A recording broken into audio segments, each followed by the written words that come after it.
Bismillahirrahmanirrahim. Assalamualaikum warahmatullahi wabarakatuh. Bismillah, alhamdulillahilladzi arsala rasulahu bil huda wa dinil haq liyudhhirahu ala dini kulli wa kafa billahi shahida. Asyhadu an la ilaha illallah wa asyhadu anna Muhammadan abduhu wa rasuluh. Allahumma fassalli wa sallim ala sayyidina Muhammad wa ala alihi wa sahbihi ajma'in. Rabbi israh li sadri wa yassir li amri wa hlul 'uqdatam min lisani yafqahu qawli. Amma ba'd. Qala Allah ta'ala fi kitabil karim wa huwa asdaqul qailin. A'udzu billahi samil alim minasyaitonir rajim. Wa idh ja'alnal baita mathabatan lin-nasi wa amna wattakhidhu min maqami Ibrahim musalla wa ahidna ila Ibrahim wa Ismail an tahira baiti lit-ta'ifina wal 'akifina war-ruk'is sujud.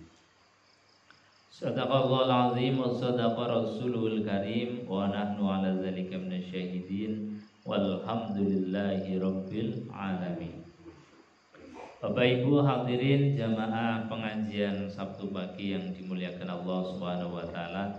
Alhamdulillah wa syukrulillah la ni'matillah, pagi hari ini kita bisa hadir kembali dan ditakdirkan oleh Allah Subhanahu wa taala untuk bisa menghadiri majelis-majelis ilmu. Jika kita dibangkitkan lagi dari tidur kita, dari kematian sementara kita, kemudian rukuk sujud, bersimpuh di hadapan Allah melaksanakan subuh berjamaah, ini adalah nikmat yang luar biasa. Karena rukuk dan sujud itu merupakan identitas kita nanti di akhirat.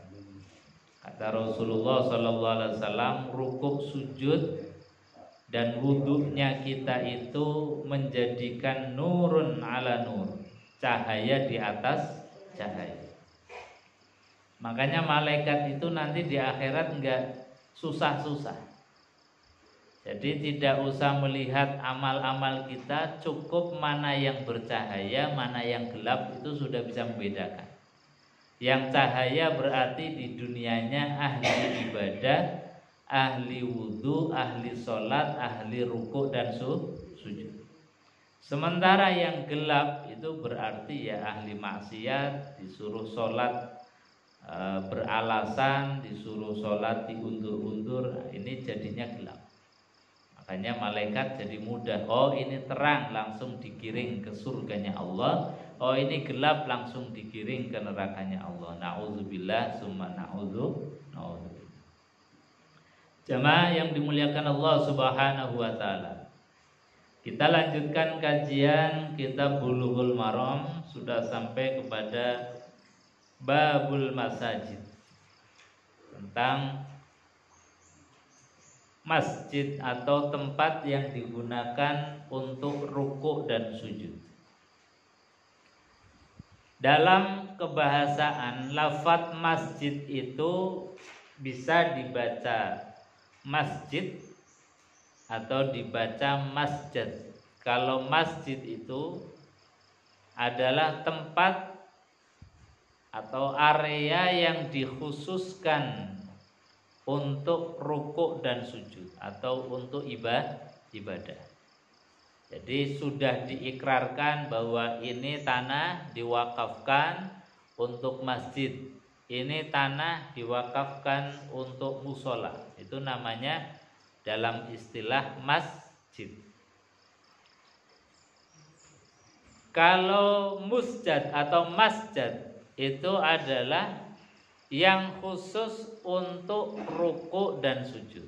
Jadi tempat yang digunakan untuk sujud kita itu namanya masjid. Jadi lebih spesifik lagi, lebih khusus lagi. Jadi kalau tadi tanah yang diikrarkan untuk ibadah itu namanya masjid. Kalau yang untuk sujudnya kita itu namanya masjid. Namanya masjid. Dan masjid ini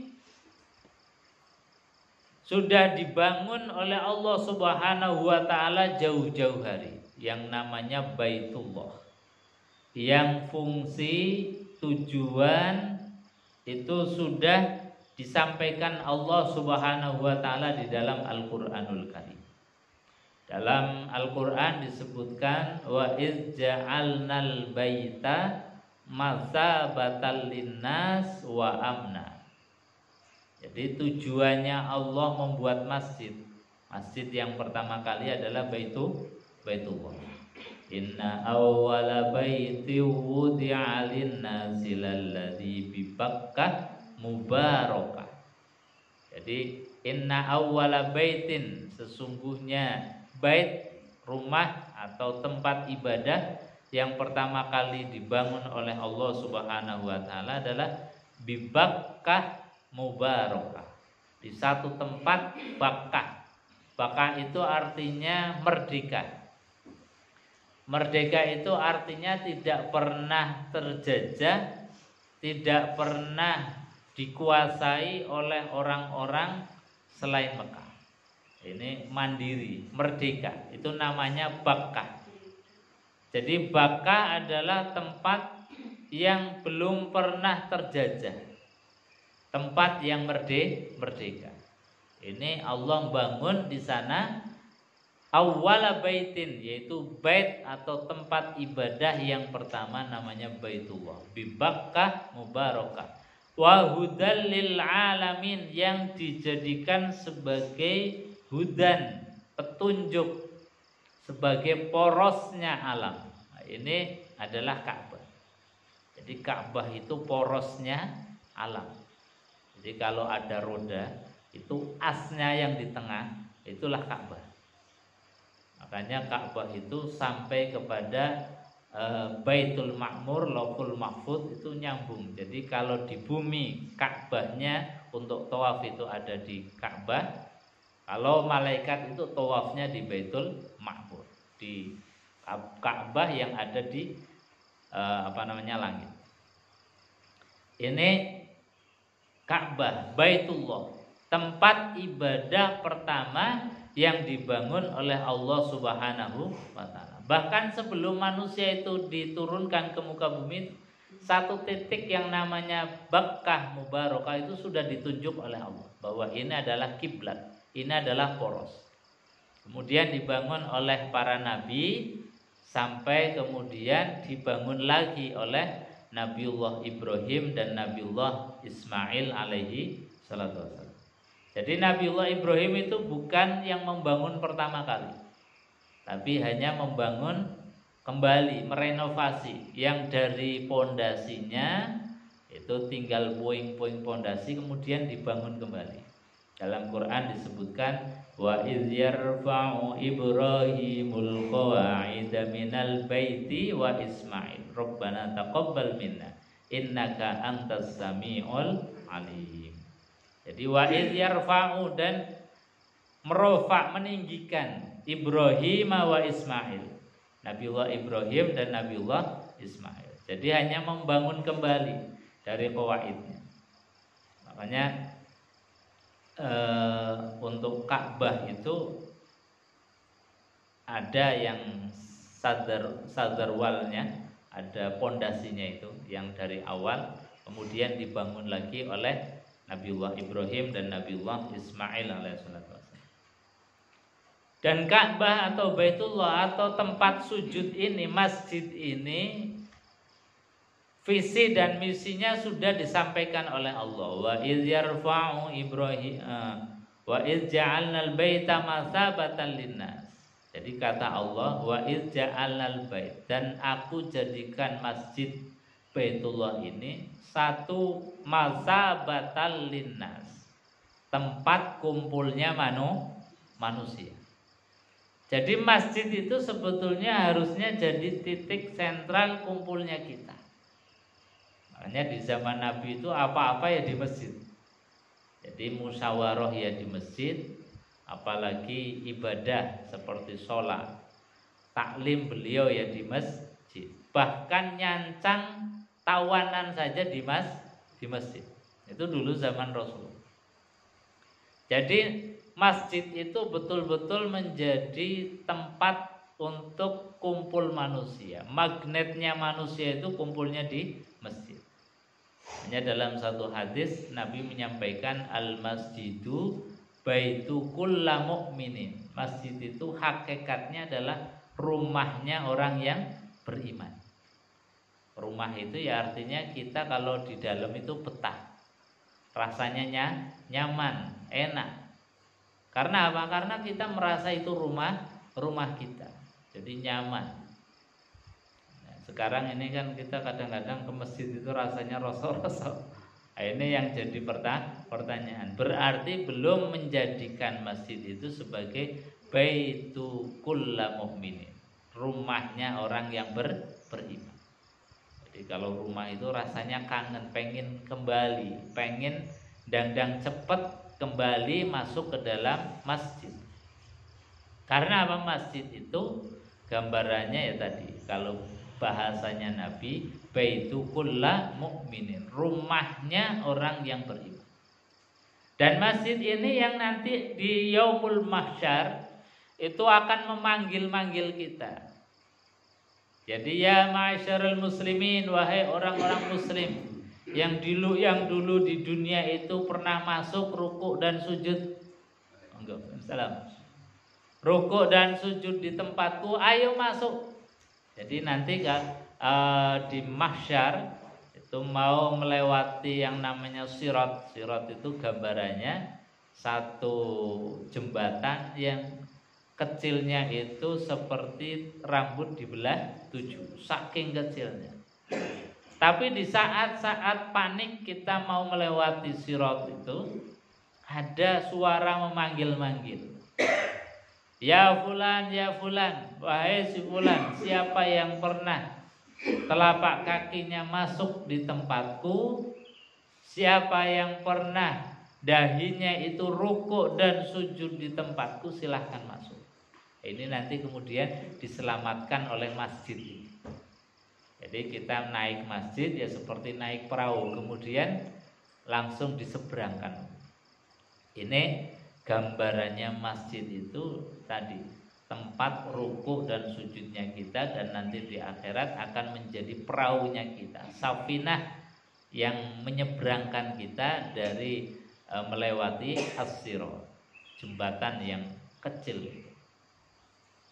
Makanya masjid ini harus betul-betul menjadi rumah kita. Artinya rumah itu apa? Ya dibikin nyaman. Kita masuk jadi nyaman, jadi enak. Masjid jangan kemudian menjadi polemik. Kita rasanya enak, ketemu siapa saja nyaman. Bahkan ya sekarang kalau masjid alhamdulillah sudah nyaman-nyaman secara bangunannya. Apalagi dibikin bagus, interiornya bagus, sudah AC-nan.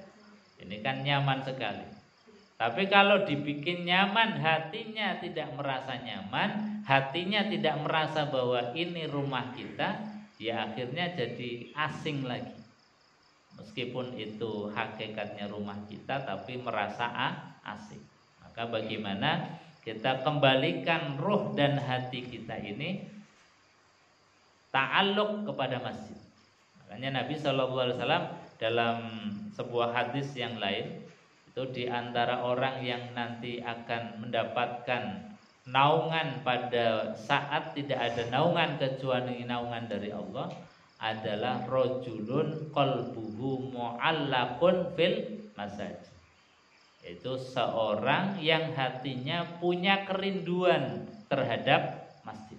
Nah, ini rasa rindu ini kan nggak bisa ada kecuali kita memang bikin. Kita ini ada rasa, kemudian punya kesadaran bahwa masjid ini betul-betul menjadi rumah kita. Sehingga kita menjadi rindu, menjadi nyaman di dalamnya. Nah, ini masjid sebagai masabatal linnas, tempat kumpulnya manusia. Kemudian wa amna, masjid ini sebagai tempat yang aman dan menciptakan rasa aman. Jadi bukan justru masjid jadi konflik. Masjid harus wa amna, jadi agen-agen perdamaian. Nah, kalau masjid itu kan bangunan mati, tentu yang menjadi agen-agen perdamaian yang harus memunculkan rasa nyaman dan damai itu ya kita selaku orang masjid. Jadi masjid bagaimana yang menjadi nyaman, semua orang bisa terakomodir, semua orang itu bisa merasa enak, enjoy, nyaman di dalam. Ini wa amna, menciptakan rasa aman. Makanya Allah mengikrarkan ketika dibangun Ka'bah itu Allah mengatakan wa man dakhalahu kana amina. Barang siapa yang masuk Baitullah, masuk Ka'bah, amina, maka dijamin aman. Aman di dunia maupun di akhirat. Sama, siapa saja yang masuk ke dalam masjid kana aminan, maka dia dijamin aman.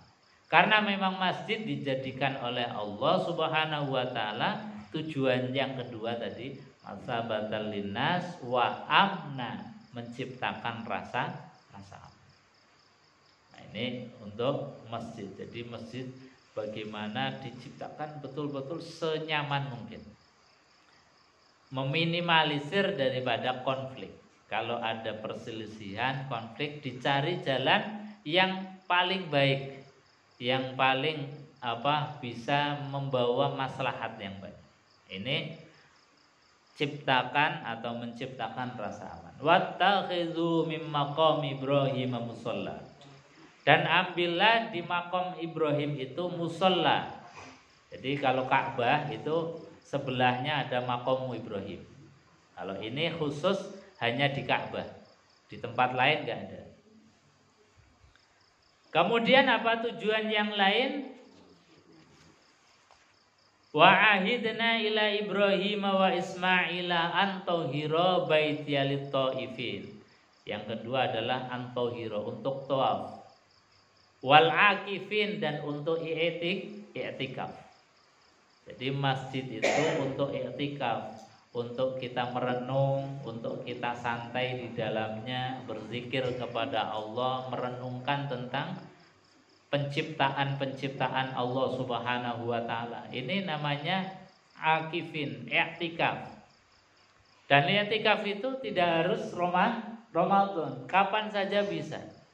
Makanya Imam Syafi'i itu memberikan pengajaran, kita masuk masjid walau lahzotan, meskipun hanya sesaat, niatkanlah i'tikaf. Nawaitul i'tikafa fi hadzal masjid lillahi. Karena memang masjid itu diantara tujuannya adalah wal akifin, untuk i'tikaf. Jadi kita mau sholat sambil nunggu iqomah, kita niatkan i'tikaf. Atau kita pengajian duduk di dalam masjid supaya dapat niatnya atau dapat pahalanya i'tikaf, kita niatkan tadi. Nawaitul i'tikafa fi hadzal masjid lillahi ta'ala. Jadi wal akifina baru warruka'is sujud. Tujuan untuk ruku dan sujud ini justru malah ditaruh di akhir di dalam ayat ini. Artinya apa? Masjid yang berfungsi sebagai ruku dan sujud itu, kata Allah, malah tujuan yang akhir. Tujuan yang pertama tadi masa batal linnas wa amna, tempat kumpulnya manusia dan untuk menciptakan rasa aman. Nah, kita kadang-kadang kebalik, bikin masjid untuk ruku dan sujud dulu. Untuk yang masa batal linnas itu kadang-kadang dijadikan sebagai tujuan yang akhir. Maka ini harus dibalik orientasi kita. Hadirin jamaah yang dimuliakan Allah Subhanahu wa taala. Nah, secara spesifik Nabi di dalam hadis-hadis, termasuk diterangkan di dalam kitab Bulughul Maram ini, hadis yang ke-236. Wa an Aisyah qalat amara Rasulullah sallallahu alaihi wasallam. Diriwayatkan dari Aisyah Ummul Mukminin, amara Rasulullah, telah memerintahkan, yaitu Rasulullah sallallahu alaihi wasallam, bibina il masajid, untuk membangun masjid, fidduri, di area pemukiman. Ini Rasulullah memberikan satu keterangan, kalau kita bangun masjid itu bangunlah di area tempat tinggal kita. Artinya apa? Masjid yang bagus itu ketika sudah ada kaum, ketika sudah ada kelompok masyarakat, maka baru dibangun. Ini yang idealnya. Ustaz, kok ada masjid yang dibangun misalnya di oro-oro, kanan kirinya belum ada orang tinggal, kemudian sudah dibangun masjid, atau di rest area, atau di pinggir-pinggir jalan, yaitu sebagai bentuk dakwah kita. Karena tadi kalau misalnya orang dalam bepergian, kalau di rest area nggak ada tempat sholatnya kan jadi susah. Atau di pinggir jalan yang dari mana-mana kemudian jauh dari pemukiman, ya bisa dibangun masjid. Tapi yang paling utama yang disampaikan oleh Nabi, karena tadi masjid punya tujuan untuk kumpulnya manusia dan sebagai institusi penjaga keamanan, maka harus dibangun di tengah-tengah kaum, di tengah-tengah masyarakat. Supaya apa? Yang dari arah timur ya dekat, yang dari arah barat ya dekat. Jadi kalau bisa itu di tengah-tengah kaum. Ini Nabi memberikan perintah, amaro Rasulullah sallallahu alaihi wasallam bibina il masajid fiddur. Jadi Nabi memerintahkan kalau membangun masjid ya fiddur, di lingkungan tempat tinggal. Karena fungsinya nanti bisa berjalan dengan baik. Coba kalau misalnya masjid diciptakan di tempat yang jauh dari masyarakat, di oro-oro, atau di tempat terbuka yang jauh dari pemukiman, ini kan pasti fungsi-fungsinya tidak akan berjalan dengan baik. Makanya di antara yang disarankan Nabi itu, ini masjid yang menjadi tempat tadi masa batal linas. Memang ada masjid-masjid tertentu yang jadi simbol, misalnya Masjid Namiro itu juga di Padang Arafah, jauh dari pemukiman. Tapi kalau melihat tadi fungsinya, makanya Nabi mengatakan bahwa bibina ilmasad fiddur wa antunazzafa wa tutayyaba. Dan Nabi memerintahkan, kenapa masjid itu disarankan dibangun di area pemukiman? Kata Nabi, wa antunazzafa, agar masjid itu terawat dengan baik, agar masjid itu nazif, bersih. Kalau masjid jauh dari lingkungan itu kan perawatannya jadi kurang. Nah, ini dalam hadis ini ada dua kata kunci. Nabi memerintahkan di lingkungan masyarakat atau di pemukiman itu supaya antunazzafa, masjid terjaga kebersihannya. Nah, pertanyaannya sekarang, lah kita sudah punya masjid di tengah-tengah lingkungan, tapi tujuan Nabi mengatakan antunazzafa ini belum tercapai. Kadang-kadang masjid malah pesing, masjid malah bau, masjid malah nggak nyaman untuk ditempati. Nah, ini berarti tujuan yang disampaikan oleh Nabi belum tercapai. Nabi memerintahkan bangun masjid di pemukiman supaya apa? Antunazzafa, masjid itu bisa terawat, bersih, rapi, nyaman, tidak bau.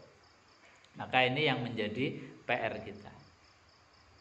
Watu thayyaba, dan supaya masjid itu thayyib. Thayyib itu bau harum. Makanya Kalau kita di Mekah Madinah itu baru masuk gerbangnya saja sudah harumnya luar biasa. Karena apa? Di gang-gang itu ya sudah diukupi, dikasih wangi-wangian, ada yang dibakar, ada yang dioles dan lain sebagainya. Karena memang ini diantara perintahnya Nabi. Jadi Nabi ingin masjid yang jadikan sebagai institusi itu betul-betul nyaman. Tadi antutoyyaba, bersih, rapi, nyaman dipandang. Syukur-syukur masjid itu kalau bahasa anak-anak sekarang itu instagramable. Jadi anak-anak itu ya pengennya selfie di masjid. Artinya menunjukkan bahwa masjid itu tempat yang nyaman. Atau kemarin di DMI juga mencetuskan masjid yang ramah anak. Nah, masjid yang ramah anak ini artinya anak-anak di masjid itu nggak malah justru diusir. Ini mah anak-anak ganggu orang sholat saja. Kadang-kadang malah diusir. Dulu saya pernah zaman kecil itu ada pengajiannya dari kiai dari Cirebon, itu terkenal sekali. Kiai itu kalau ngaji itu nggak seneng kalau ada anak-anak. Jadi anak-anak itu mesti diusir. Jadi kalau ada pengajian dan yang mengisi ceramah beliau itu panitianya pasti sweeping anak-anak. Karena memang nggak boleh. Ini, termasuk saya hadir itu di sweeping nggak boleh sampai ketiduran di bawah beduk. Sampai pengajian bubar saya belum bangun. Saking takutnya tadi. Jadi harusnya masjid itu ramah anak. Masjid itu nyaman untuk siapapun. Makanya ada program Dewan Masjid Indonesia itu kemarin dicetuskan masjid yang ramah anak. Jadi masjid ramah anak ya disiapkan mainan-mainannya. Anak kan dunianya dunia main. Jadi diciptakan permainan-permainan. Kalau di YouTube itu di Amerika itu masjid itu sampai di dalamnya kalau habis untuk sholat itu dibuka meja pingpong, kemudian olahraga pingpongan. Itu di Amerika di YouTube ada. Artinya apa? Menunjukkan bahwa masjid itu masa batalin linnas, tempat kumpulnya manusia. Ya mungkin tidak di ruang utamanya, tapi menjadi area masjid yang nyaman, serambi masjid atau halaman masjid. Jadi dijadikan masjid itu betul-betul nyaman untuk siapapun, anak-anak betah. Atau kalau anak-anak milenial sekarang ya masjid dikasih wifi. Jadi mereka kalau ke masjid itu nyaman, wifi terus. Nanti wayai sholat ya sholat, wayai ngaji ya ngaji. Itu kan bagus. Jadi sesuai dengan perkembangan zaman kita. Ini jadi Nabi mengatakan bahwasanya bangunlah masjid di tengah-tengah tempat tinggal kita. Tujuannya apa? Antunadzofa wa tutoyyaba, agar masjid kerawat, bersih, rapi dan juga wangi, kata Nabi Shallallahu Alaihi Wasallam. Jadi supaya kerawat. Satu, menjadi terawat masjidnya, dan fungsi-fungsi masjid yang disampaikan Allah dalam Al-Quran itu bisa berjalan dengan baik. Ini Nabi Shallallahu Alaihi Wasallam. Makanya kemudian menjadi PR kita, kalau ukurannya hadis yang disampaikan oleh Aisyah ini, antunazzofa wa tutoyyaba, ini pasti harus menjadi PR kita bersama. Tapi alhamdulillah ini jamaah atau umat juga sudah mulai sadar, mulai ada kegiatan tim resik-resik masjid. Ini di Kota Semarang juga sudah ada, alhamdulillah. Itu rutin muter terus. Ini yang menunjukkan bahwasanya kita punya kepedulian terhadap masjid. Karena Nabi memerintahkan antunazzofa wa tutoyyaba. Masjid itu harus bersih, nyaman dan juga wangi. Nah, yang wangi ini yang mungkin kita perlu tingkatkan lagi. Jadi masjid harus wangi. Alhamdulillah kalau di Al-Azhar beberapa, meskipun belum terus ya, itu banyak orang yang wakaf minyak wangi. Jadi ditaruh di sudut-sudut masjid. itu ada minyak-minyak wangi, yaitu diantara yang dianjurkan Nabi. Karena tadi masjid itu hendaknya punya tingkat kenyamanan yang baik. Di antara nyaman itu ya wangi, bersih, wangi, kemudian nyaman, tidak ada hal-hal yang menjadikan kita itu jadi tidak betah. Jamaah yang dimuliakan Allah Subhanahu wa taala, itu hadis yang pertama yang berkaitan dengan masjid. Mungkin sebelum ditutup ada yang mau ditambahkan atau ditanyakan, monggo silakan.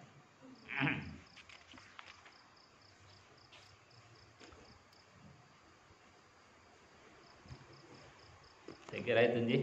Kita kalau tidak ada pertanyaan, kita tutup dengan doa kafaratul majelis bersama-sama. Pertanyaan satu. Anjir, monggo. Berkaitannya dengan